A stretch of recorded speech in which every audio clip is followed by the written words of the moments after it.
soit Jésus-Christ, sa grâce et sa paix soient avec vous. Comment lire le Coran?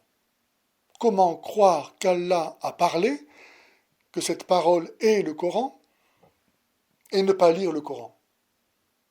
Mais comment comprendre la parole d'Allah? Car chaque être vivant a son propre langage. Les hommes ne parlent pas le langage des poissons, ni les poissons le langage des oiseaux. Et Dieu seul parle le langage de Dieu. Et puisqu'à la différence des chrétiens, les musulmans n'ont pas reçu l'Esprit de Dieu, n'ayant que leur intelligence humaine pour comprendre la parole de Dieu, comment peuvent-ils lire le Coran? S'ils prétendent comprendre le Coran, cela signifie que les musulmans sont Dieu, car seul Dieu parle le langage de Dieu. Et s'ils reconnaissent qu'ils ne sont pas Dieu, alors ils doivent aussi reconnaître qu'ils ne peuvent pas comprendre le Coran.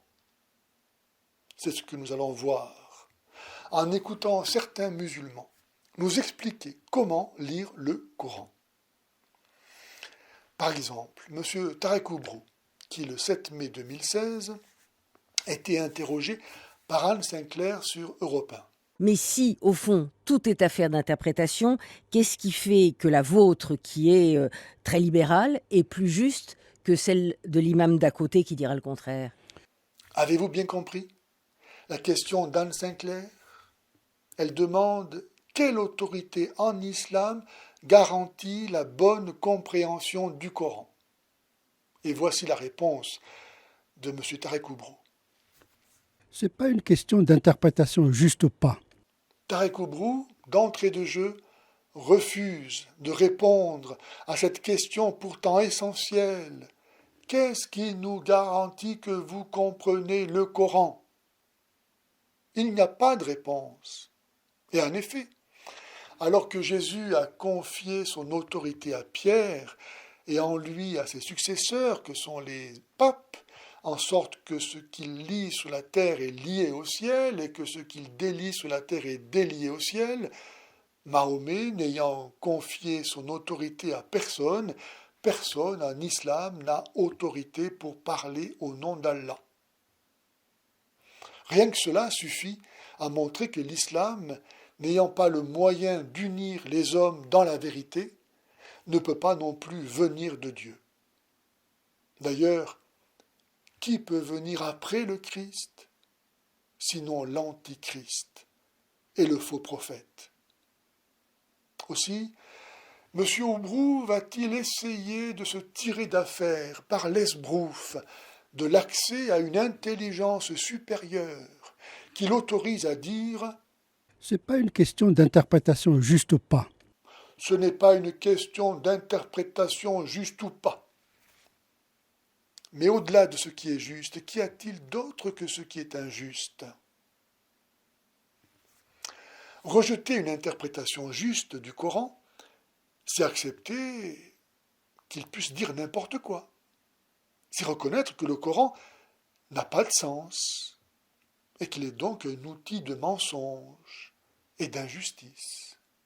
Le Coran et la tradition du prophète ne livrent pas une doctrine particulière, ni une doctrine sur la foi, ni une doctrine sur les pratiques. Eh bien voilà, pour ne pas reconnaître qu'il ne peut rien comprendre au Coran, ni surtout tenter de justifier les abominations qu'il contient, Tarek Oubrou, maître Estaquia, est capable de dire que le Coran n'a pas de doctrine particulière ni sur la foi ni sur la pratique. Autrement dit, il n'a aucun intérêt puisqu'il ne contient rien d'intéressant. Il est donc un pur néant. Ce faisant, Tarek Oubrou nie que le Coran soit, comme Allah le dit pourtant, l'exposé détaillé de toutes choses, où tout est consigné, et donc aussi la doctrine sur la foi et sur la pratique. Mais puisque Tarek Oubrou est au-delà de ce qui est juste, que lui importe si ce qu'il dit est juste ou pas? du moment qu'il sert l'islam. Le Coran et les paroles du prophète délivrent un ensemble d'informations datées et situées, parce qu'il y a une dimension historique des textes qu'il ne faudrait pas oublier. La valse continue.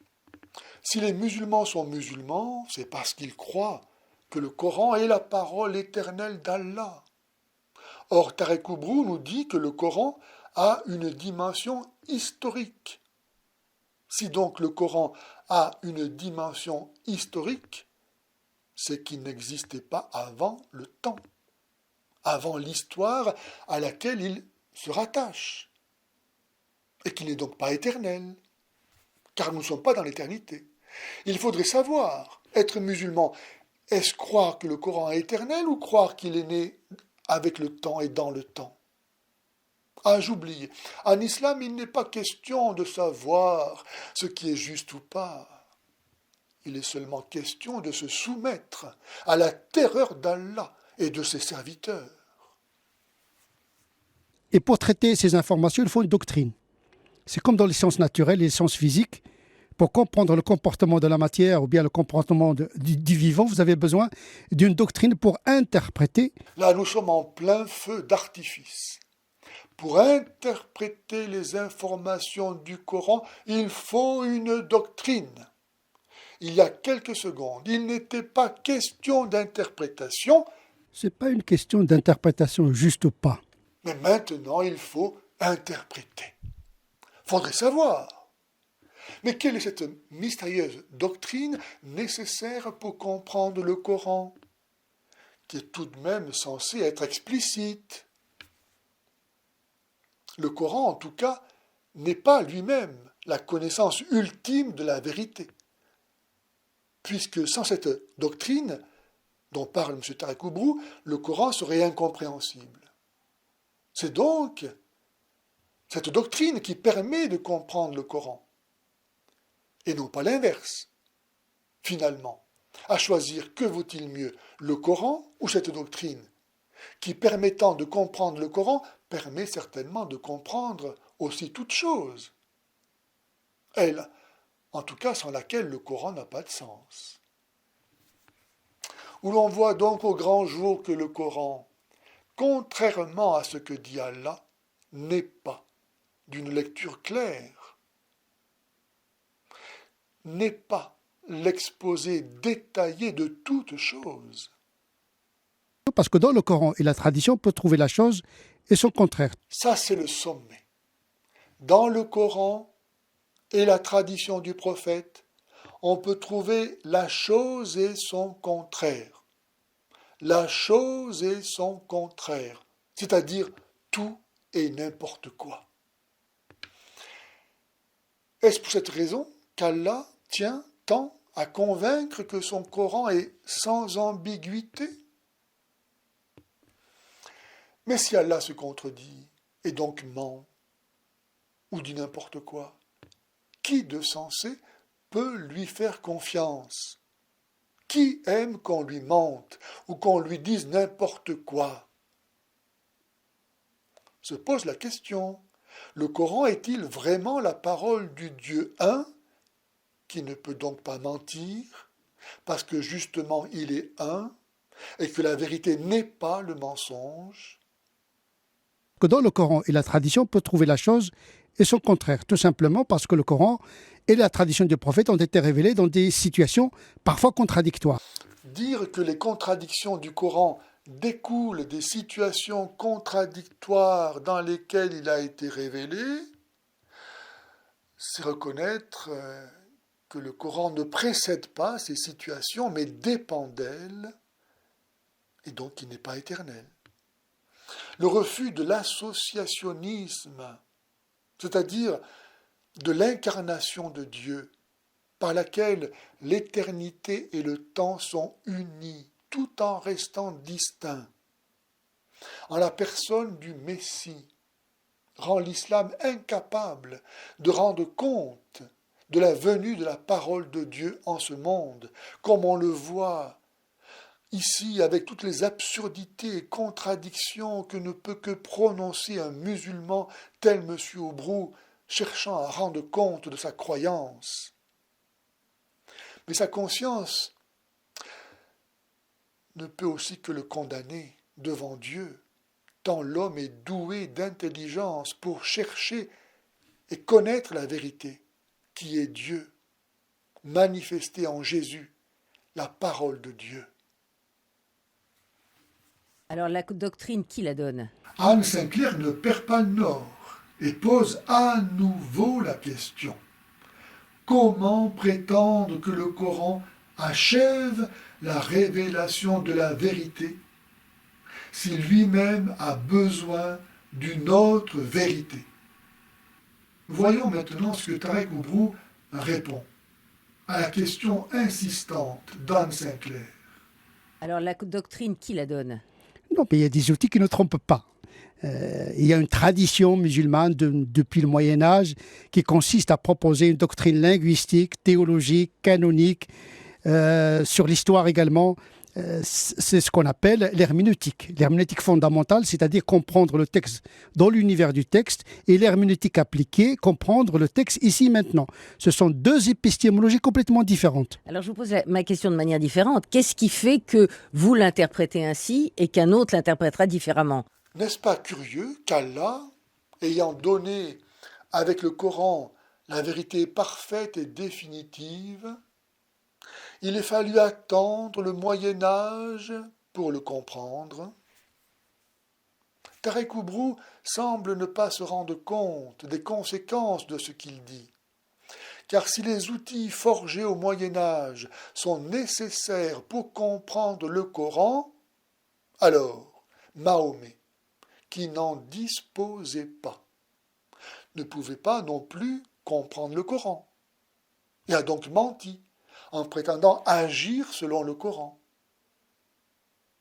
Et à supposer que Mahomet ait eu la compréhension du Coran, c'est la tradition musulmane elle-même qui est convaincue du mensonge en nous disant qu'elle a gardé fidèlement l'enseignement révélé à Mahomet jusqu'à nos jours, puisque les savants musulmans du Moyen Âge ne la possédaient pas et ont eu besoin des outils conceptuels élaborés à cette époque par les mécréants pour comprendre le Coran, preuve qu'ils ne le comprenaient pas sans eux.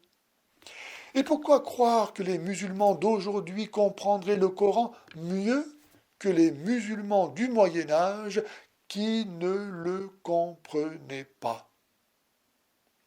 Est-ce que les musulmans vont continuer à faire confiance à des savants, qu'ils soient d'aujourd'hui ou d'hier, pour mériter le châtiment de ceux qui élèvent ainsi les savants au rang de Dieu?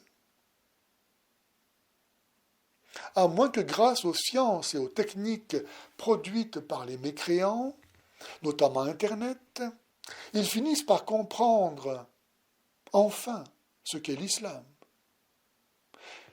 Qu'ils se rappellent bien en tout cas qu'Allah lui-même affirme qu'il est seul à comprendre le Coran, ce qui devrait les conduire à se poser quelques questions. Par exemple, si Allah est seul à comprendre ce qu'il dit, pourquoi le dit-il? Et tous les savants musulmans qui prétendent expliquer le Coran sont-ils autre chose que des imposteurs et Allah une idole qu'ils font parler? Bref, en dépit des gros mots et du charabia derrière lesquels Tarek Oubrou cherche à cacher son incapacité à répondre à la question d'Anne Sinclair, il ne réussit pas à la dissuader de la lui reposer pour la 3e fois.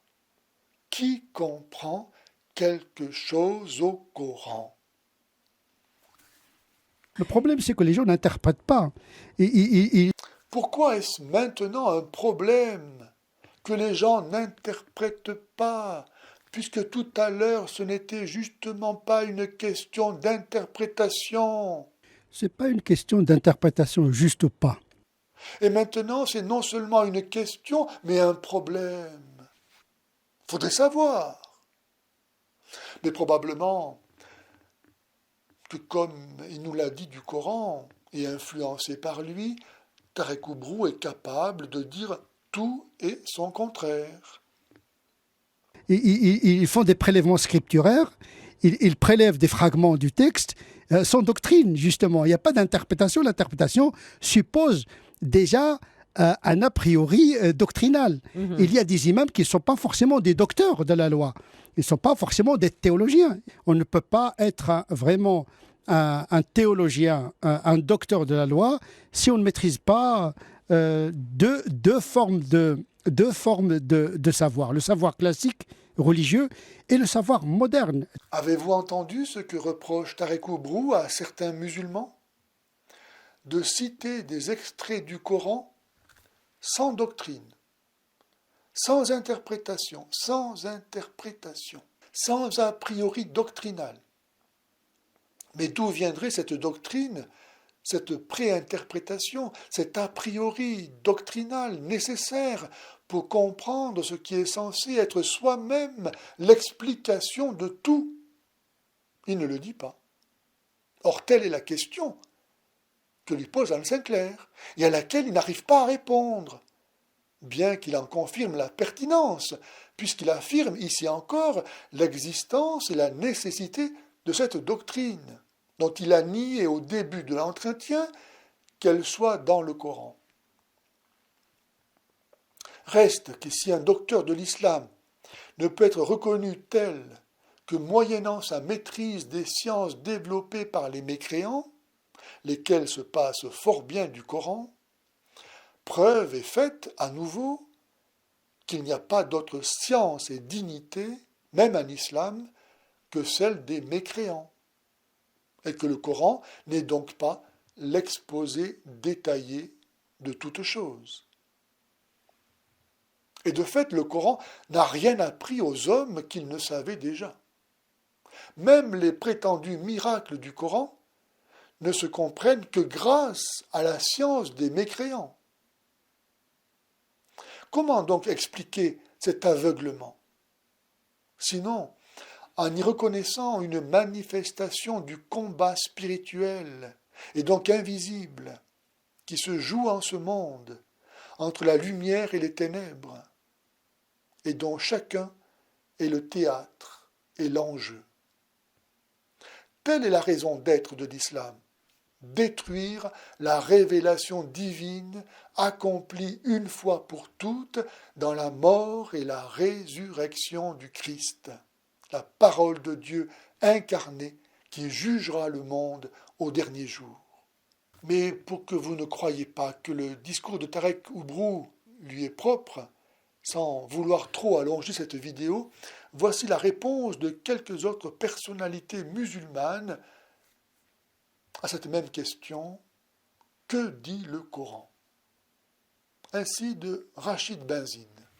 Pour conclure, Rachid Benzine, quel est pour vous le cœur du Coran, son message essentiel pour vous?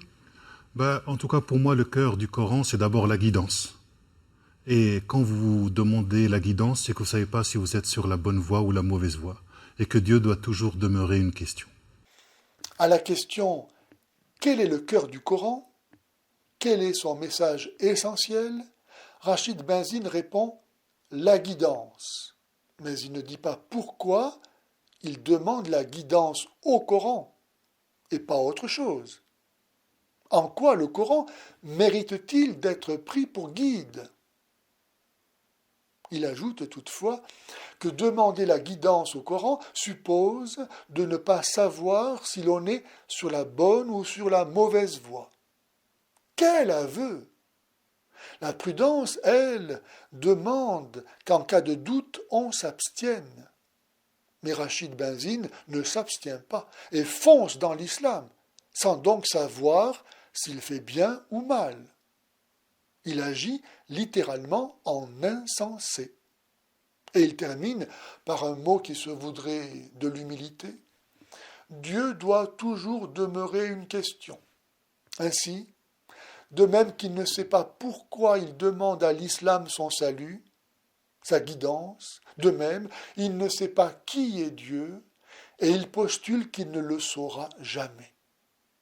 Sous couvert, donc, d'exalter la grandeur de Dieu, il renie, comme tout antichrist, la révélation par laquelle Dieu s'est fait connaître une fois pour toutes en son Messie. La parole révèle ce qu'il y a dans le cœur de celui qui parle. Et si Dieu a parlé, c'est pour se faire connaître. Mais à la révélation hébrayo-chrétienne, Rachid Benzine préfère se fier à Allah, qui est inconnaissable. Elle restera à jamais. Sans doute craignant trop de se montrer pour ce qu'il est. Or voici le jugement. La lumière est venue dans le monde, dit saint Jean, et les hommes ont préféré les ténèbres à la lumière, parce que leurs œuvres étaient mauvaises. Quiconque fait le mal haït la lumière et ne vient pas à la lumière, de peur que ses œuvres ne lui soient reprochées. Mais celui qui fait la vérité vient à la lumière, pour que ses œuvres soient reconnues faites en Dieu. Et s'il y a eu des siècles d'écoles d'interprétation, c'est précisément parce qu'il était admis et convenu, non seulement que le Coran a une profondeur, mais également que personne n'a le droit de l'interpréter à votre place. Vous pouvez être conseillé, mais si vous prenez une interprétation, c'est votre responsabilité. Fantastique. Pour Idriss Aberkane, on peut faire dire ce que l'on veut au Coran. Tout est son contraire. Dans le Coran et la tradition, on peut trouver la chose et son contraire. Les mots n'ont donc pas de sens, ni les règles de grammaire, de style ou d'orthographe. Voilà bien exprimé, avec tout l'aplomb qu'il faut, l'enseignement du néant, la tromperie universelle, magique. Vous serez comme des dieux. Il vous suffit de le dire pour que cela soit.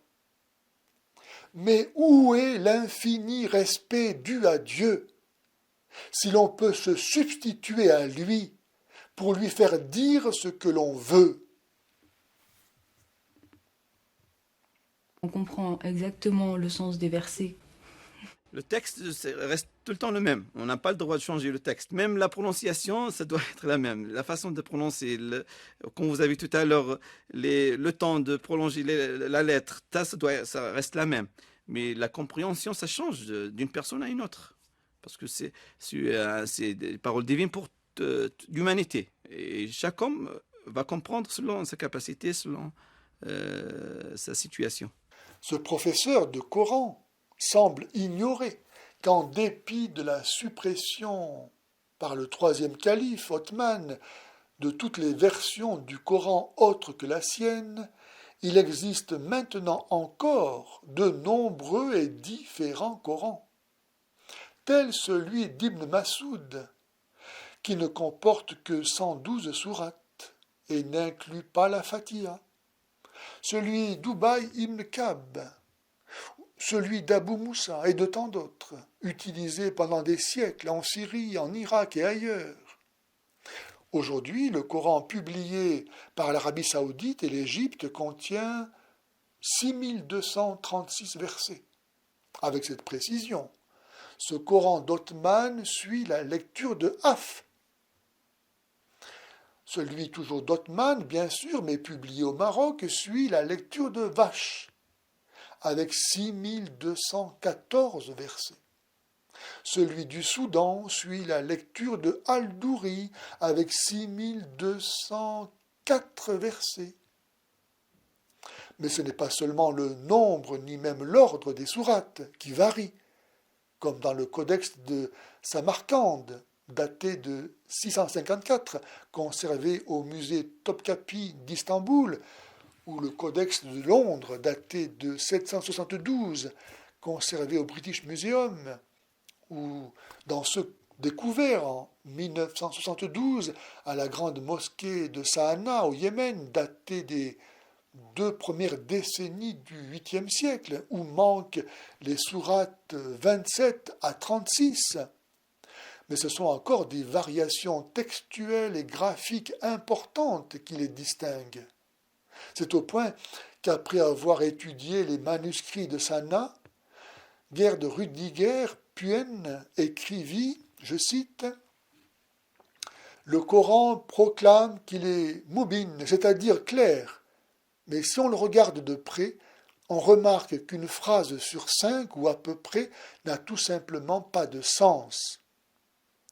Beaucoup de musulmans vous diront le contraire, bien sûr, mais c'est un fait qu'un cinquième du texte coranique est absolument incompréhensible. C'est ce qui est à l'origine de la gêne traditionnelle concernant la traduction. Si le Coran n'est pas compréhensible, si même en arabe on ne peut pas le comprendre, alors il n'est traduisible dans aucune langue. Voilà pourquoi les musulmans ont peur, puisque le Coran répète à plusieurs reprises qu'il est clair, alors qu'il ne l'est pas. Il y a là une contradiction évidente et très grave. On comprend exactement le sens des versets.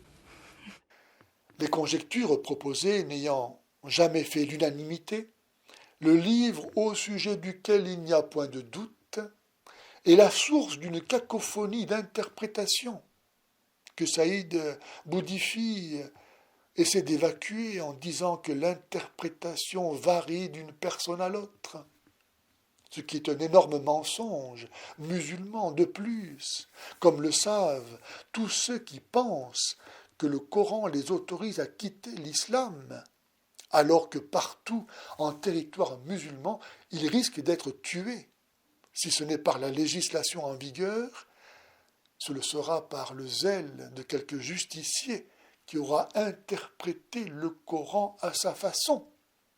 Et aucun autre musulman ne pourra lui dire que son interprétation est fausse, puisque ce n'est pas une question d'interprétation juste ou pas. Ce n'est pas une question d'interprétation juste ou pas. Et sans même vouloir quitter l'islam, le simple fait d'avoir proposé d'inverser le principe d'abrogation, en sorte que ce soit les versets prétendument pacifiques qui abrogent les versets appelant à la haine et au meurtre, cela a valu au Soudanais Mohamed Mahmoud Taha d'être condamné à mort et pendu en 1985. De même, Nasser Abou Zaïd fut condamné au Caire pour apostasie et divorcé d'autorité en raison de son étude scientifique du Coran. Bref, ce beau discours d'apparente liberté permet de blanchir le Coran de sa stupidité congénitale et de sa haine viscérale, de tromper les ignorants volontaires et les idiots utiles. Mais encore, il s'accorde très bien avec l'individualisme et le relativisme contemporain, ayant si largement, grâce à la pensée gnostique de la franc-maçonnerie, perverti la société occidentale. Bref, comme le disait saint Paul, les charlatans feront toujours plus de progrès, à la fois trompeurs et trompés. Que celui qui a des oreilles pour entendre, qu'il entende.